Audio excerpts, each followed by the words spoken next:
제 아들은 이제 결혼을 앞두고 있습니다. 본인이 새로운 가정을 꾸려서인지 제게 자꾸 재혼을 권유하며 좋은 여사님을 만나라고 슬며시 부추기는데, 글쎄요. 제가 아직도 그때 받은 배신감을 털어내지 못해서 그런지 자꾸만 예전 일이 떠올라서 너무 괴롭네요. 그래서 저도 이제 묵은 감정을 훌훌 털어보내고 싶어 이렇게 사연을 보내게 되었습니다. 전 어렸던 시절부터 모범생이었습니다.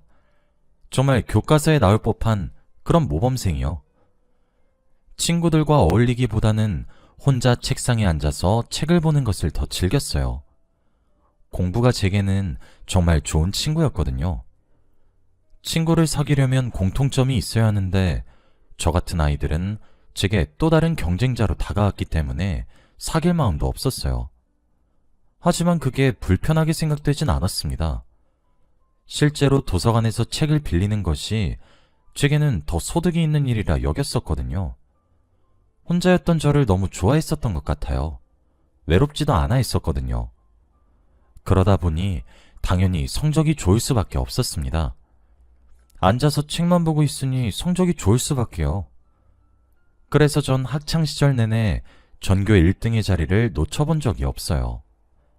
그때는 전교 학생들을 다 합치면 몇백 명이 웃을 정도로 사람이 많았잖아요.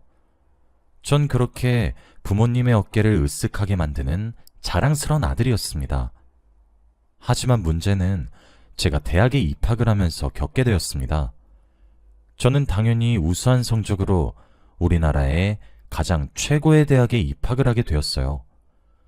대학에 가니 사람들과 어울리는 것도 어찌 보면 스펙을 쌓을 수 있는 길 중 하나더라고요. 친구들을 사귀어야 했고, 술자리도 가야 했고, 함께 모여서 발표를 해야 했고, 그런 것들이 제게는 정말 어렵게 느껴졌고 힘겹게 느껴졌습니다. 이제껏 해보지 못한 일들이라 그런지 너무 힘이 들고 진이 다 빠지더라고요. 매일매일이 너무 스트레스의 연속이었습니다. 누군가 그때 그랬어요. 군대 가면 사람이 달라진다고 말이에요. 그래서 바로 입대를 신청했습니다. 그 말이 정말인 것인지 그렇게 합숙 생활을 군대 시절 내내 하다 보니 어느 정도 저에게 눈치란 것이 생기긴 하더라고요. 군대라는 특수한 경우여서 제가 배울 수 있었던 것 같기도 합니다. 그렇게 저는 전역을 했고 복학을 했었죠.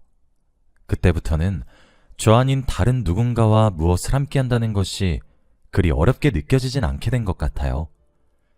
그렇게 하나둘씩 제게 필요한 스펙을 쌓았고 전 졸업 이후에 좋은 외국계 기업에 취직을 하게 되었습니다. 아무래도 외국계 기업이라 그런지 근무 환경도 조금 한국 사회에 비해 자유로운 편이었어요. 당시에 청바지를 입고 출근을 해도 복장 지적을 당하지 않을 정도였거든요. 그리고 성과만 어느 정도 보장이 된다면 복지도 괜찮았습니다. 그렇게 저는 학업도 직업도 회사도 모든 토끼를 다 잡았어요. 하지만 제가 하나 잡지 못한 토끼가 있었죠. 그건 바로 연애였습니다. 사회생활은 그래도 어찌저찌 잘 해나갈 수 있었는데 여자를 만나는 것은 여간 쉬운 일이 아니더라고요. 중간중간 저를 좋다고 따라다녔던 여자들이 몇몇 있었지만 제게는 부담처럼만 느껴졌었거든요. 그래서 자연스럽게 아무도 안 만나게 되더군요. 제가 점점 나이를 먹어가며 결혼 정년기의 나이가 되어가자 저희 부모님은 그제서야 걱정을 하기 시작하셨습니다. 그 전까지는 제가 학업에만 열중하고 이러는 모습을 자랑스럽게 여기셨었는데 결혼할 나이가 되어가니 여자를 좀 만나고 다니라며 저를 아주 들들 볶기 시작하셨죠. 근데 그게 어디 제 맘대로 되는 일인가요? 부모님 말씀을 제가 들은 채도 하지 않으니까 부모님은 선자리를 자꾸 가져오셨습니다. 이러다간 제가 결혼을 못하고 평생 혼자 살 거라고 생각을 하셨나 보더라고요. 부모님 등살에 못 이겼던 것이 반, 저도 점점 결혼을 해야 한다는 조급함이 또 반. 전 그렇게 수십 번의 선자리에 나갔습니다.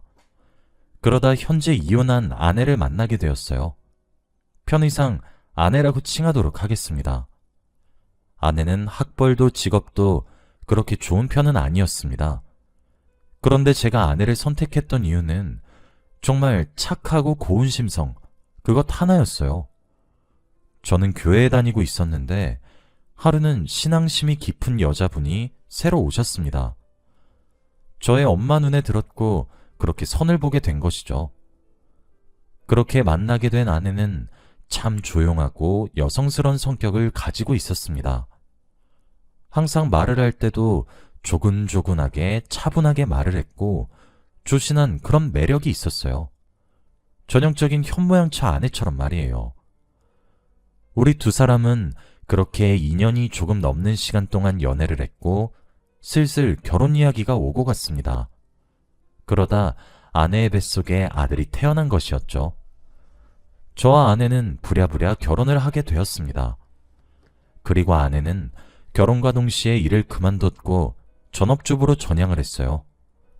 저 혼자 외벌이를 해도 저희 가족들 모두 먹여 살리고도 남았거든요. 저는 결혼과 동시에 아내에게 모든 경제권을 넘겼습니다. 남자인 저보다 돈을 잘 모으겠지 하는 생각으로 말이에요. 그리고 그것이 제게 일어난 비극의 첫 단추였죠. 아내는 무척이나 따뜻한 아내가 되어주었고 아들에겐 자애로운 어머니가 되어주었습니다. 제게 아침을 매일 차려주었고 집은 항상 청결하고 깨끗하게 유지가 되었죠. 출근을 하는 아침마다 아내는 현관문까지 따라 나와 제게 뽀뽀를 해주며 배웅을 하기도 했고 점심에 먹을 도시락도 정말 갖가지의 기술을 더해 파는 것처럼 종종 싸주기도 했어요. 야근을 하는 날에 아내가 도시락을 싸서 오면 정말 어깨가 으쓱했죠. 결혼을 정말 잘했다고 느꼈던 순간이 정말 하루 이틀이 아니었어요. 저희 부모님께도 어찌나 잘하는지 어머님, 아버님 하며 생글생글 웃고 그러는데 너무 예뻐 보였습니다. 우린 그렇게 단란하고 화목한 가정을 꾸리게 되었고 둘째도 곧 가질 수 있게 되었습니다. 저는 너무 행복하다고 스스로 생각했고 그렇게 믿었어요. 전 제 인생이 그렇게 완벽하게 살고 있다고 한치의 의심 없이 믿었습니다. 결혼 생활의 문제는커녕 너무 행복해서 탈이었죠. 그래서 그런지 제게 모든 것을 맞춰주는 아내가 제게 경제권을 요구했을 때 별다른 생각 없이 덜컥 준 것 같아요. 이렇게 잘 맞춰주는 아내가 설마 다 날려먹을 거라고는 생각도 상상도 저는 전혀 하지 못했거든요. 그런데 어느 날이었습니다. 그날은 주말이어서 그런지 조금 늦잠을 잤어요. 저희 부부가 사용하던 침대에서 제가 누운 쪽에 작은 협탁이 하나 놓여 있습니다. 그런데 거기엔 정말 눈여겨보지 못하면 보이지 않을 정도로 아주 작게 빼꼼 튀어나온 쪽지가 하나 있었어요. 포스트잇에 적은 글이었어요. 전 당신의 아내와 방금도 뜨거운 사랑을 나눴습니다. 그리고 이 관계는 5년이 넘도록 이어지고 있어요. 귀여운 캐릭터가 그려진 포스트잇 속에 담겨진 내용은 상상조차 하지 못했던 충격적인 내용이었습니다. 저는 본능적으로 제가 목격한 그 쪽지를 숨겨야 된다고 생각했습니다. 아내는 눈치조차 못 챈 것 같았죠. 처음엔 정말 아내가 제게 심한 장난을 치는 것인지 고민이 많이 되었습니다. 하지만 하루가 지나고 이틀이 지나고 일주일이 지나도 아내는 쪽지에 대한 언급조차 없었고 그 일주일 사이 쪽지가 2개 더 늘었어요. 제가 그 쪽지를 빼서 그런지 제가 읽는다는 것을 눈치챈 사람이 2개를 더 적었더라고요. 당신의 아내는 저만 만나는 것이 아니에요. 저는 목요일에 만나는 사람입니다. 오늘도 당신의 아내와 뜨거운 밤을 보냈습니다. 정신 차리세요. 우리는 당신의 출장을 반기고 있단 걸 아시나요? 사실 제가 일하는 곳이 외국계 기업이라서 그런지 해외 출장이 정말 잦은 편이었거든요. 그렇게 불편한 진실을 마주하기 직전인 상태가 되었어요. 저는 꾀를 내었습니다. 아내에게 출장을 가겠다고 거짓말을 했어요. 며칠 뒤 3박 4일의 일정을 보내게 될 것 같다고 말이에요. 아내는 다른 때와 똑같은 얼굴로 제 캐리어를 꺼내 출장짐을 싸주었고 절 배웅했습니다. 저는 회사에 연차를 쓰고 집 근처 카페에서 커피를 마시며 진정하려고 애를 썼습니다. 그리고 늦은 밤이 되었을 때 저는 집으로 들어갔어요. 당연히 출장을 가지 않았으니까요. 그때까지도 저는 아내가 그럴 리 없다고 생각을 했던 것 같아요. 그냥 평소와 달리 조금 심한 장난이라고 넘기면서 말이에요. 그런데 현관문을 여니 눈앞에 펼쳐진 풍경에 진짜 기가 막히더라고요. 다른 사람이라고 생각이 들 정도의 진한 화장을 한 여자가 있었거든요. 새빨간 립스틱에 길게 뺀 아이라인까지, 게다가 옷차림은 더욱 가관이었습니다. 가슴이 훤히 보이는 노출을 한 상의에다가 아슬아슬한 길이의 미니 스커트에 스타킹은 또 망사 스타킹을 신고 있었습니다. 그 여자는 바로 제 아내였습니다. 아내의 옷차림에 놀라 자빠지기도 전에 제가 더욱 놀란 이유는 아내가 그런 차림을 하고 20대 초반으로 보이는 청년인 남자에게 폭 안겨 있더라고요. 제가 들이닥쳤던 순간은 거사를 치르기 직전인 순간이었다고 말이에요. 아내는 갑자기 들어온 저를 보고 너무 놀랐던 건지 돌처럼 굳었고, 그 청년도 마찬가지였어요. 저는 가만두지 않겠다는 생각이 들었고, 그와 동시에 제 아들과 딸이 생각났습니다. 아이들이 설마 이 꼬라지를 이제껏 보면서 자란 건가 하는 마음에 말이에요. 다행히도 아내도 양심은 있었던 건지 아이들은 친정에 맡겼더군요. 전 항상 신기했어요. 저희 회사가 출장이 정말 잦거든요. 짧게 다녀와야 2박 3일 또는 3박 4일 수준이고, 사실 한 달이 넘도록 머물러야 하는 경우도 왕왕 있었습니다. 그런데 제 직장 동료들은 아내들이 출장이 너무 잦다고 투덜거리고 그런다고 하더라고요. 하지만 제 아내는 출장이 있다고 하면 제게 고생이 많다고 오히려 걱정을 해주면서 항상 건강을 먼저 챙기라고 했었어요. 저는 그게 제가 없는 사이 집에 남자를 끌어들여서 놀아날 생각에 제 출장을 반겼을 거라곤 감히 상상조차 못하고, 제 아내가 정말 따뜻한 사람이라고만 생각을 했던 거였죠. 제가 아이들의 방문을 열어서 아이들의 존재를 확인한 사이 그 청년은 그 틈에 아내를 버리고 도망을 쳤더군요. 화가 폭발한다는 느낌이 바로 그런 것이구나 했습니다. 아내는 바로 무릎을 꿇었습니다. 제게 손을 싹싹 빌면서 미안하다고, 홧김의 실수였다고 횡설수설 변명하기 시작했어요. 현모양처라고 철석같이 믿었는데 애들까지 내팽개치고 진짜 미친 건가 싶었어요. 근데 그런 모습을 봐도 그동안 아내가 해온 모습들이 있어서 그런지 제가 직접 목격을 하면서도 안 믿기더라고요. 그런데 비극이 거기까지였다면 얼마나 좋았을지. 당연히 제 비극은 그때부터 시작이었습니다. 싹싹 비는 아내에게 휴대폰을 가져오라고 했어요. 당연히 아내는 주지 않겠다고 버텼어요. 저는 지금 주지 않으면 여기 처가댁이고 본가고 다 불러서 한판 버리겠다고 으르렁거렸고, 버티는 아내를 거의 던지다시피 내치고 휴대폰을 빼앗았습니다. 아내는 정말 기를 쓰고 버텼고 제게 내쳐지면서도 휴대폰을 사수하려고 하더라고요. 그 몸짓에 무조건 무언가 있다고 생각을 하게 되었습니다. 당연히 제가 남자라 아내에게 힘으로 밀리지 않으니 아내를 저지하면서 휴대폰을 켰어요. 그때 아내는 거의 동물 소리를 내면서 사색에 질려 절규하며 저를 뜯어 말리려고 애썼고 절 핥히기 시작하더군요. 아내의 휴대폰은 판도라의 상자와도 같았습니다. 아내에게는 저를 제외한 5명의 남자가 있었어요. 제가 주말에는 보통 가족들과 함께 시간을 보내려고 하는 편이었어요.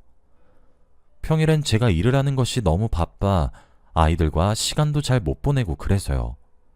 그래서 그런지 평일을 요일별로 다른 남자를 만나면서 보냈더군요. 월요일부터 금요일로 저장된 5 남자로부터의 연락을 보니 진짜 기도 안 차더군요. 아내는 제게 모든 것을 들키고 나니 망연자실해 하더군요. 사실 아내가 다른 남자와 바람만 폈으면 다행이다 싶었습니다. 이제껏 아내는 제가 피똥 싸며 개고생을 해서 벌어온 돈을 그렇게 평일에 남자친구들에게 퍼다주고 있었어요. 그것도 아내의 휴대폰을 보던 중 2천만 원 고마워 자기야. 사랑해. 라는 연락을 보게 되었고 설마 하는 생각으로 내역 조회를 해보니까 어이가 없었죠. 저는 그 모든 사실을 결혼한 지 15년 정도가 되었을 때야 모든 진실을 알게 되었습니다.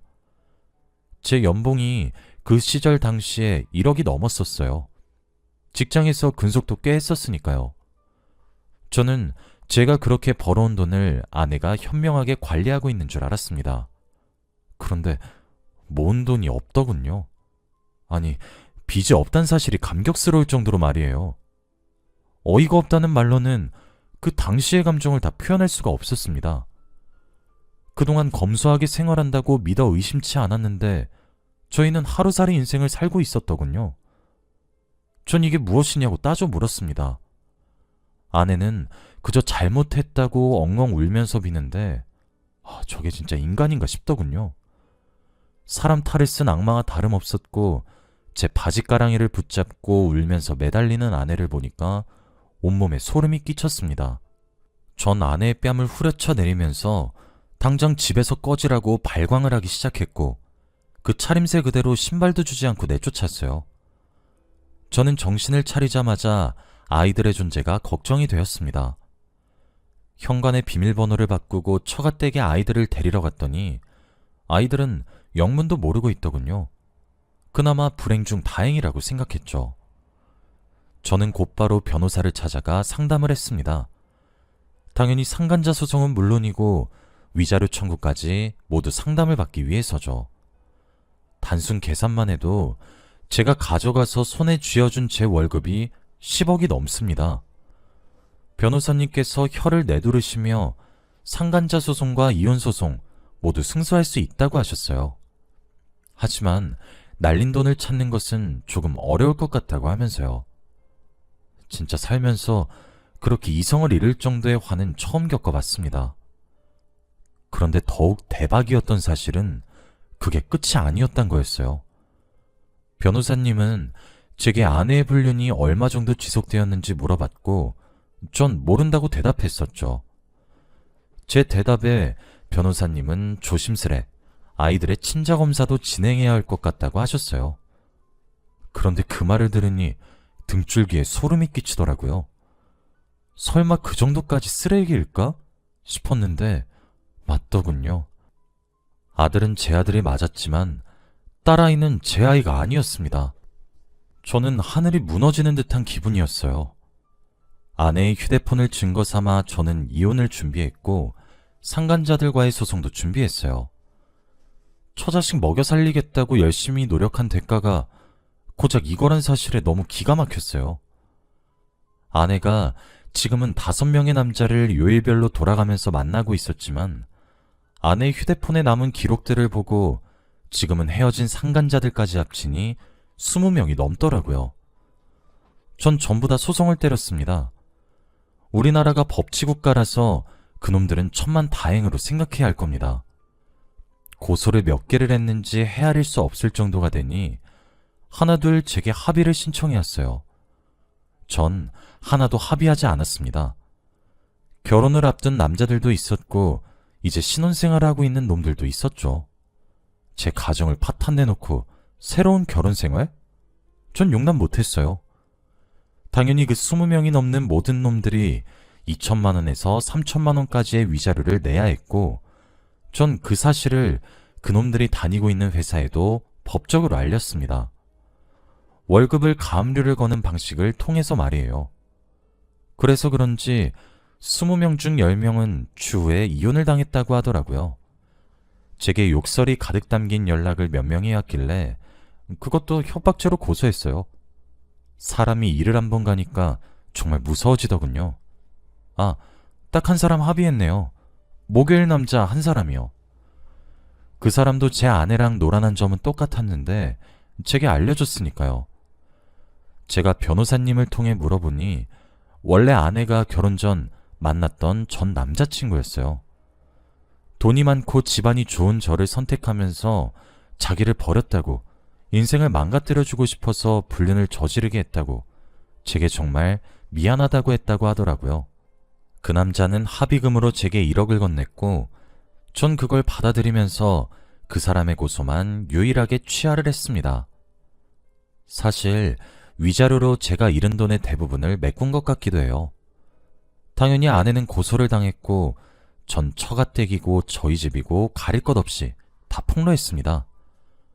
저희 부모님은 다른 모든 사실보다 딸아이가 제 핏줄이 아니란 사실에 뒷목을 잡고 쓰러지더군요. 아내는 그제서야 깊은 후회를 하는 듯 했습니다.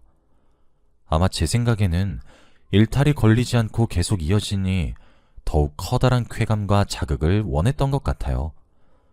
그렇게 더 자극적인 것을 느낄수록 브레이크가 고장난 자동차처럼 스스로는 멈출 수 없는 상태였던 것 같았죠. 저는 이혼소송을 진행하면서 딸아이의 친생자 부인의 소송도 함께 했습니다. 아내는 제게 키운 정도 없냐고 울부짖더군요. 제 딸아이도 제게 버림을 받게 되니 절 붙잡는데 참 가슴이 찢어지는 듯 했어요. 애가 무슨 죄인가 싶더라고요. 그런데 그렇게 치면 저는 무슨 죄인가요? 저는 그렇게 이혼에 성공했고 아들만 데려와 키우기 시작했습니다.